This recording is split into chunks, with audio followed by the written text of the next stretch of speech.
On that day, the remnant came out. 2 from a city, 1 from a village. A woman and her child came out of a bunker under the ruins. A man came out of a sewer. Survivors came out of the forests of the partisans. The rescued came out of Auschwitz. In Europe, the sun was shining and the world was back on its course. They stood among heaps of ashes, a flaming stone in their hearts. World War II ended in May 1945 with dancing in the streets, though much of Europe had been reduced to rubble. While most of the world celebrated the end of 6 years of war, there was no happy ending for the Jews. For them, the moment of liberation came too late. Entire communities had been wiped out.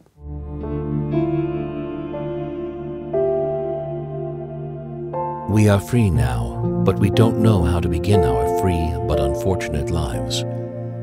We have forgotten how to laugh. We cannot cry anymore. We do not comprehend our freedom. Just as the period before the Holocaust must be taught, the period after the Holocaust must be taught as well in order to present the full human story. By the end of the Holocaust, the survivors' lives had been shattered.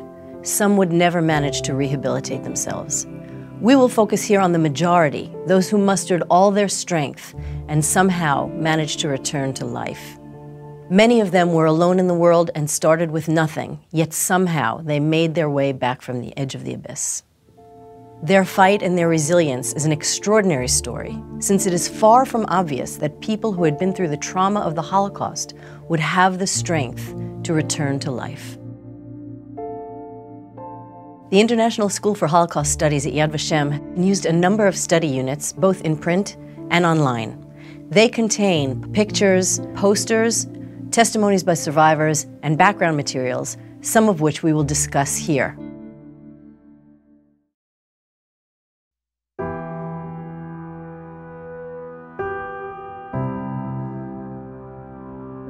For those Jews who had survived the Holocaust, the fight to stay alive had tapped all their physical strength. In most cases, the survivors were weak and sick. Some were on the verge of death. Many were human skeletons. They had to be nursed slowly back to health and given desperately needed medical attention. Of those who made it to the moment of liberation, thousands died immediately afterwards. But after it sank in, the freedom, I realized that where I was hoping the whole time that I will see my father and maybe hope beyond hope my mother, although I knew that this is not a realistic hope. Most of the survivors had to fight so hard just to stay alive that they didn't have the capacity or the ability to confront the fates of their loved ones. Up until liberation, many had expended all their energy on surviving from minute to minute. Now they realized that their entire families were gone. Their lives would never be the same. While the rest of the world was counting the dead, the Jews were counting the living. Where I was elated by the freedom, there was tremendous fear. Who will I find? How will we survived this, but we have to go back to civilization. How will we react in a normal world again? We are here 2 young girls without anything. We were afraid we will have nobody. And we needed somebody that could spoil us, that could take care of us. We have to make a future for ourselves, and how will we make that future?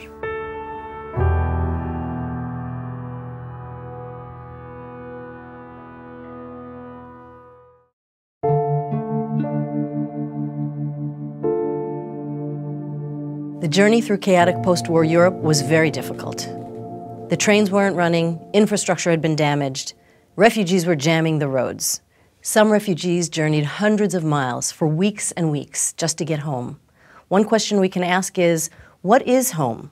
Is it just a location? Why would they want to go home? They searched for what remained of their families and their communities in the familiar places in which they had once lived. In Athens, I met a neighbor who had been with my brother at Yad Vashem camp.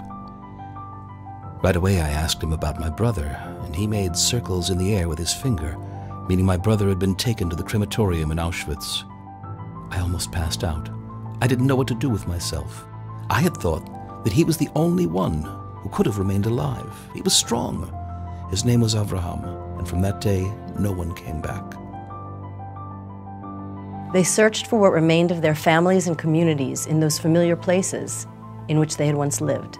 But when they got to those places, their families and their communities were gone. Home was no longer the image they had clung to during all the years of the war in order to survive. In some Eastern European countries, as many as 90% of the Jews had been murdered. According to one post-war survey, 3/4 of the survivors were the only survivor of their entire families. Survivors who managed to return to the places where they had once lived often had to confront hostile anti-Semitic reactions of the local populations, especially in Eastern Europe. For instance, on July 4th, 1946, in a place called Kielce, 42 Jews were murdered by their neighbors. As many as 1,500 Jews were murdered in Poland immediately after the war. I went home. I didn't have anywhere I could stay. I had aunts and family. I went to see all their apartments. There were non-Jews living in every one. They wouldn't let me in. In one place, one of them said, "What did you come back for? They took you away to kill you. So why did you have to come back?" I decided, I'm not staying here, I'm going. Once again, many Jews lived in fear. They began to think, would it be possible to resuscitate their Jewish communities in these places that they had lived for generations? Many of them began to leave. The big question was, where would they go?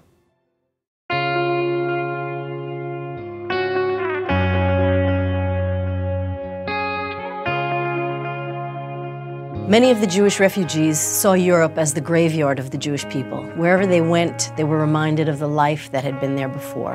Some remained in the concentration camps. Others fled.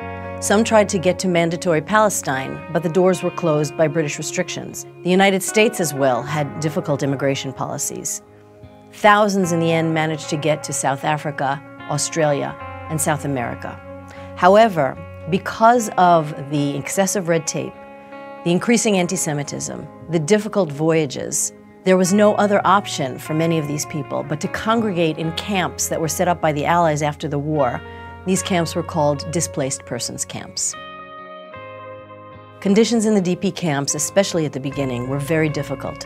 Some of the camps were located in former concentration camps. Some of them were even located in former German army barracks, so that many of the survivors were walking around behind barbed wire, still in their concentration camp uniforms. Food and medicine were very scarce. The death rate remained high for weeks. And still, these refugees streamed into the DP camps. For many, it would be the place where they would take their first steps forward. In teaching about these first steps, we need to ask, what are the things we take for granted that represented freedom to the survivors of the Holocaust? A book, a pen, a piece of fruit, a hot shower with soap. These were all basic things that had been taken away from those who had survived, so basic that it's hard for us today to grasp this. It was important and urgent to give them back their identity. Therefore, we learned their names, and when we managed to say, "Good morning, Menashe, how are you, Mordechai?" they were so surprised. They looked at us and could not believe that someone was calling them by name. It was not only the physical, material things that needed to be restored. The survivors' faith in humanity, especially that of the children, also had to be restored. Children who had been abused, who had been hidden, who had seen death, had become very, very cynical of the adult world. Their confidence needed to be rebuilt. For instance, we can ask students to look at the poster that they see here and to try and find a deeper meaning beyond the simple act that they see. What is the adult doing besides trying to help the child put on her shoe? What does the child's body language say? Does she feel free to lean on the adult? Once children's faith in humanity was restored, once anyone's faith in humanity was restored, then these people could go ahead and start to try to rehabilitate their lives. Their thirst for knowledge is amazing. One fact is worthy of mention. Not a single pupil is late for class. They come without breakfast because the canteens open at 8:30, while school begins at 8. Anyone who is aware of the sensitivity to hunger of the former Kotsetniks will appreciate their devotion to studies. For many survivors, culture and education were very important. We can ask, why were they so important when for many of these people food was still scarce, they were still in mourning, and the future was still very uncertain? For many of them, culture was what represented the bridge between their former lives. It connected them to their previous traditions. It was also a way to escape their reality. Education was the key to their futures. For instance, survivors in the DP camps published more than 70 newspapers. They had film screenings, they established sports clubs, there were theaters, there was art, there was culture. They also established schools to give the children whose lives had been interrupted vocational and educational training. In addition, they began commemoration projects. The camps were full of posters everywhere to make people aware of all these activities. The atmosphere was the opposite of the desperation and the awful uncertainty that the survivors of the Holocaust had been living with. As a matter of fact, the atmosphere was one of a frenzy of activity, as though these people were trying to make up for all the time they had lost. Survivors who were alone tried to make new human connections. They reached out for other survivors who instinctively understood the trauma and the loss they had experienced without having to discuss it too much. People got married. They would take a hut and divide it into 10 tiny rooms for 10 couples. The desire for life overcame everything. After such destruction, to build a new life, to get married, to bring children into the world, in the ability to forget lay the ability to create a new life. There was an astonishing number of marriages in the DP camps, sometimes as many as 6 every day. And after the marriages came children. In fact, the survivors' birth rate was higher than anywhere else in the world. In the Bergen-Belsen camp alone, 555 babies were born in 1946. And by 1948, the camp was celebrating the birth of the 1,000th baby. All of these things were manifestations of the survivors' drive to live, and not only to live, but also to create new life. They were building a future.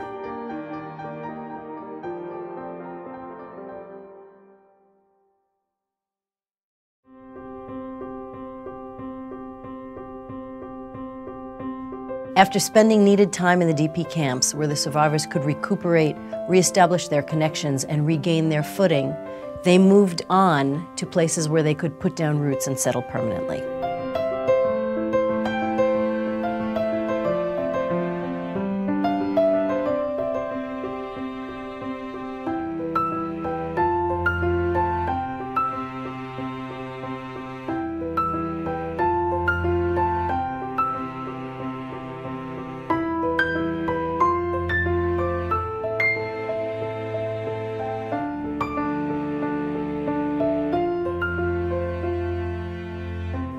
Survivors immigrated to all parts of the world, with the majority of them reaching and settling in the United States and in Israel.